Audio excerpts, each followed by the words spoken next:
IELTS ဖြေဖို့အတွက်လေ့ကျင့်ချိန်သိမ့်မရတော့ဘူးဒါပေမဲ့ရသမျှအချိန်တွင်းမှာစွမ်းကုန်ကြိုးစားပြီးတော့လေ့ကျင့်နိုင်တယ်တပတ်ကို3ရက်အတန်းတက်ပြီးတော့ကျန်တဲ့4ရက်မှာလည်းတကယ်စနစ်တကျလုပ်ပေးထားတဲ့ study plan ကိုအသုံးပြုပြီးတော့လေ့ကျင့်ချင်တယ်ဆိုလို့ရှိရင်တကယ်တို့ဒီလမှာဖွင့်မဲ့ exam practice class ကိုလာပြီးတော့ join လုပ်ရပါတယ်ဒီတန်းမှာဆိုလို့ရှိရင်တကယ်က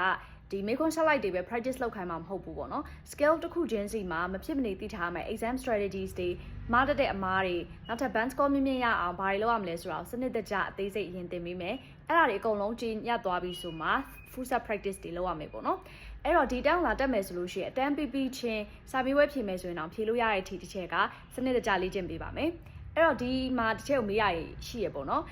ဘယ် entry level ဘယ်လောက်ရှိလို့ရှိရင်ဒီတန်းကိုတက်လို့ရပြီလဲဆိုပြီးတော့မေးကြတယ်အဲ့တော့တကယ်တမ်းကတကယ်အတန်းထဲမှာသင်တဲ့ပုံစံဒီအင်္ဂလိပ်စာ level ဘယ်လောက်ရှိလိုက်နိုင်ပါတယ်ဒါပေမဲ့ IELTS ရဲ့သဘောဒီ undergraduate မှာဆိုရင်တော့တောင်းတဲ့အမှတ်က 5.5 6 လောက်ကတော့အနည်းဆုံးတောင်းကြရပေါ့နော်အဲ့တော့ B1 level ရှိမှသာဒီ 5.5 6 လောက်ကရမှာဖြစ်တဲ့အတွက်ကြောင့် IELTS စလုပ်မယ်ဆိုရင်ခြေကတော့ B1 level ရှိမှပဲလုပ်တင်တယ်လို့အကြံပြုချင်ပါတယ်ဒါပေမဲ့လည်းတချို့ကကြတော့ဒီလိုရှိရပေါ့နော်